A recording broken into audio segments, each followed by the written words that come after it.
Bienvenidos amigos al mundo de TechNet. En esta nueva ocasión te vengo a enseñar a cómo poder hacerle un hard reset o entrar al modo recovery a nuestro Huawei P Smart 2019.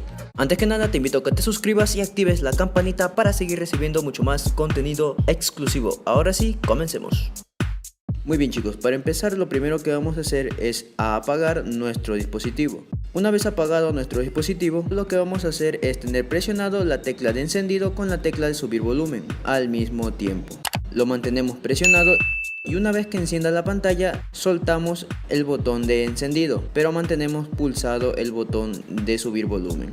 Lo mantenemos pulsado hasta que entra al modo recovery. Una vez aquí vamos a seleccionar donde dice borrar datos, solamente lo tocamos, luego tocamos donde dice restablecer valores de fábrica.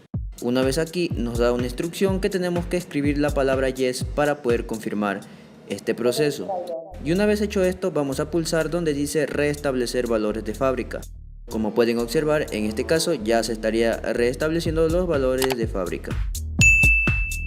Una vez listo, vamos a presionar donde dice limpiar partición de caché.